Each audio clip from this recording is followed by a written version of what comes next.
Today is 1053rd day that I'm here to lessons I learn. I'm learning how to support your dreams, your goals, allow you to become the person that you want to become.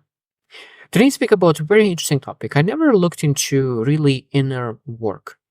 And I find there's so many different works that we're able to do to develop our inside. Because of course you're saying that inside out, inside out. We're not supposed to really look outside in. We're supposed to look inside out. So that means, what do you do to improve our inner world? I think that's a very, very important question. What do we do? Because I understood that I always, a lot of times, want to grow, improve. Self development is something that I always do, and grow and grow and grow and grow and grow. But sometimes we're able to really stop and say, like, what do I really want to improve? What that's inside of me? Because a lot of times we just do not know what we need to improve. And I think that that's one of the key aspects that I really love is shadow work. Shadow work. I don't know if you have heard of it, but I quite new in that shadow work, and I really want to really invest my time to understand more. But I will share just a beginning of what I'm understanding right now, because I know that I will invest a little bit more time into understanding shadow work. And I think that based on shadow work, that every single person has some shadows in their life. So what are those shadows? Shadows that we are denying something about ourselves, we denied in the past, maybe suppressing ourselves. There's a lot of things that maybe we do not accept about ourselves. And that shadow work allows us to really be ourselves, be authentic us, because sometimes if we're denying who we are, denying the way how we're supposed to be, we want to be, of course, that means that our decisions will be influenced by the shadows that we do not know that we have. But you know those shadows, of course, much, much easier to really um, make better decisions. So today we'll share 10 things that I am learning so far about shadows. So first thing, we need to understand the shadows. What are those shadows? Because we need to understand that there's the unconscious parts of yourself, subconscious parts of yourself, that we not do but we are not aware of those. We're not aware of those shadows. And that's, of course, that's the most dangerous thing, because if we do not know that something is adjusting and influencing our decisions at that moment, we making decisions that is sabotaging our success, because those decisions are influenced by our shadows. So as we think that we want one thing, and it seems that we're making a good decision, but because we're influenced by other things, it might be that we're not getting the result that we want, because our decisions are not getting the results that we want. So that means that self-image is coming from that as well. So understanding our shadows. Number two is projections. We need to understand that we a lot of times seeing your shadows in others. So anyways, we a lot of times see other people for their wrongdoings, but we do not see that in ourselves. And then that could potentially show that we have shadows that we do not understand yet. Because I think that we always need to ask ourselves, what triggers me when I see other people doing? So that means that triggers could be a great sign to say, okay, if that triggers me, there's something inside of me that shows that there's something going on, and we need to work on understanding where those triggers are coming from. What do I project on other people? What do I say that I'm annoyed, I'm triggered by other people? Because it might be that something inside of us makes us triggered. So that means that those triggers could allow us to really pinpoint what kind of shadows do we have. Number three is healing comes through integration. And it's a beautiful part, beautiful part. So that means that the darkness, those shadows, we're not supposed to get rid of them. And maybe it will get rid of it after a long, long period of time. Shadows, it doesn't change. That means that overnight, because shadows, it might be that you've been with you for 10, 20, 30, 40 years, maybe even 50 years. Because if you had that shadow in your childhood built and rooted, and you never worked on your inner child or inner shadows, it might be that it will require some time to overcome that. I know I have some, and I start to realize, okay, I have those as well. I have some things that I need to work on. And I think that sometimes it's sabotage me from really making the best choice for me, because I had some things to overcome. And of course, when you integrate and you know exactly that, okay, decision is blurry because my shadow is blurring my decision making process. So when you understand that, you're able to really clear things out and really make decisions that actually helping you, not sabotaging you. Number four is self love requires facing uncomfortable truths. Self love requires facing uncomfortable truths. So that means that when you think about self love, we're not supposed to embrace positive things, even though it's very important. That's, of course, we want to understand, okay, strengths, weaknesses, also positive things. We need to understand everything.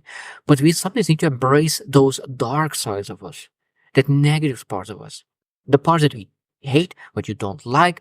We need to start living sometimes so that you really understand, okay, those are not bad things. And being able to uh, really honestly look into yourself, okay, what parts of yourself you hate and why do you hate those parts? Because a lot of times those parts that we hate, that we deny and hide, is because of our parents, because of our friends, because of our situation, because we needed to be somebody to survive when we were very young. But we don't need to survive anymore in the same way that we needed to survive when we were very young. And being able to adjust and say, okay, I don't hate that part of me anymore. I want to become that part of me, because a lot of times the part that you really love to be was hated by people that you love. I think that I hope that you will understand. Sometimes the part that we love about ourselves the most, we we we shovel it and we cover that because that part was hated by people that we love. Very, very powerful. So it means that now we understand, okay, what parts of myself I covered it. What kind of parts of myself I really love, and I would love to bring it back because I know this is who I am. This is what I want to be. That's why, like, I love that alcohol doesn't change you. Alcohol reveals who you want to be, reveals who you actually are, because you don't need to put that mask on yourself. And sometimes I think that people who really changes drastically because of alcohol, I think that's, again, we need to say it again. This maybe is a person who has the most mass, because when you drink, you reveal all the mass. And that's why a lot of times people, when they drink, it's like, oh, I love better when I drink because I'm able to be myself again. They are not afraid to be myself, because a lot of times that ego and all those things are covered with that alcohol. And it's very, very important to really self-love and understanding those uncomfortable truths as well. There's a lot of things that we do that we do not like, and being able to really cover that. Number five is shadow work reduces self sabotage. So it means when we're actually working on those shadows, when you're understanding ourselves, because a lot of times when we do not have understanding of shadow, our self-esteem goes down, self-awareness goes down, self-confidence goes down, and because we do not have the greatest level of confidence, self-awareness, self-worth, we're making poor decisions. The more self-confidence you have, the more bold decisions you make. And because of that, of course, we self-sabotage. We procrastinate, we have unhealthy habits. So being able to really work on shadow work, being able to understand yourself, being able to understand subconscious, unconscious things that really control ours and influence us, is able to really improve our decisions. Number six is emotional triggers are clues. Emotional triggers are clues. So what is triggering you? What is that when you see is what kind of feelings are coming from different things? What's creating you? Anger, jealousy, guilt, shame. What kind of things create negative emotions? What are those triggers? Because when you understand your triggers, when you understand what's triggering you and why it's triggering you, that means that you're not supposed to say that, oh, I feeling jealousy. I don't want to feel jealousy. I'm running away from jealousy. That is running away from the problem, but actually go into that jealousy. So why am jealous? What makes me jealous? What makes me anger? What makes me really feeling this emotion and really going and fixing that? Of course, that finally could really, rather than running away and reading those self-development books and maybe self-affirmations, I'm positive, I'm happy, like, will not work because we covered that problem with affirmations. Number seven is it can be a lifelong process. This is told true. That means when we discover shadow, when we discover, that's, of course, is a massive, massive, massive change. But then when we discover, we still require a long time to fix it, to grow through it. because we need to really work through that. And every single day we need to say, okay, there's some kind of inner child that we need to heal. And it will pop up and we need to protect ourselves. We need to really, maybe we'll judge ourselves because everyone has a self-talk that is negative. And being able to understand where that negative self-talk is coming from and really adjust that will require some time. Number 8 is cultivating compassion for your shadow. So that means that shadow a lot of times comes for a reason. That shadow was for a reason, to protect you while you were young, to protect you when you were hurting, to protect you when you needed some help. At that moment, that shadow was useful. That shadow was useful for 1 year, maybe 2 years when you were younger. That's why shadow was useful, to keep yourself sane, to keep yourself positive, to keep yourself in check. But after those 2 years, we don't need that shadow anymore. We don't need it. And that shadow that used to help to protect you from sadness, disappointment, anger, all those emotions, now is hurting you and stopping you from making things happen. It's stopping me. It's stopping a lot of times. It's stopping every single person. I think that every single person has traumas, and those traumas create a lot of shadows. And what kind of shadows? And we need to really understand what kind of shadows was created. What kind of shadow was created by what trauma, by disappointment, and embrace those parts is very, very important.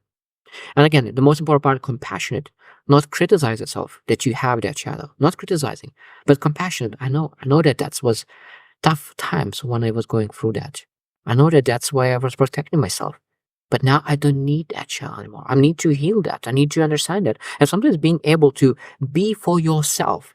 And this is very interesting what I learned as well, that when you look into that 8 years old or 6 years old, when you start using the shadow for the first time, when you start to mask yourself, when you start becoming a different person that you don't want to be, because you were hiding yourself, you're protecting yourself. We need to be compassionate to that child who was using the shadow to protect. And of course, when you heal that child, you're able to heal yourself right now. It might be you're 33 like myself, maybe 40, but to be able to heal that person that was using the shadow back then. Very interesting thing. Number 9 is greater authenticity in relationships, in anywhere, greater authenticity.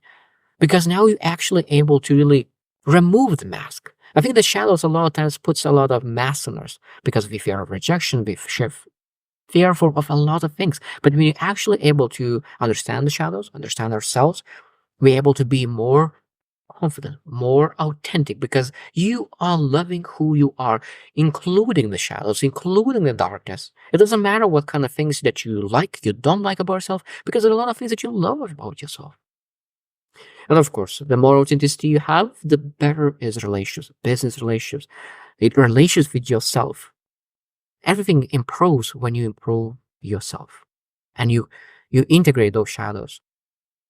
The last one, number 10, that I want to mention is shadow work unlocks hidden potential. Shadow work unlocks hidden potential. That's a beautiful, beautiful thing. I think that a lot of times when we really do not work on our shadows, we neglect our gifts. And we don't use the things that we want. It might be there's someone who is amazing in speaking, maybe like in public speaking, because they are so fearful of rejection. They're so fearful of the things, and that inner work needs to be done. They're not able to express themselves well. I think there's so many people are not achieving success because they keeping everything to themselves, because they're afraid. They're afraid to open up. They're afraid to really show themselves. They're afraid to show authentic themselves because they feel that they will be rejected for who they are.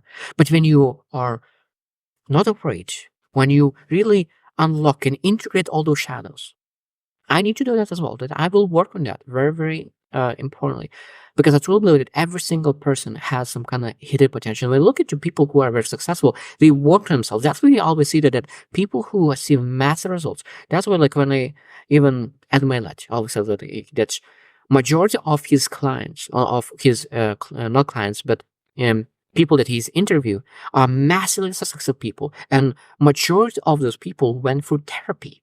majority of the most successful people went for therapy because they understand that there's something that they do not understand, that they're able to work inside, that will overcome those inner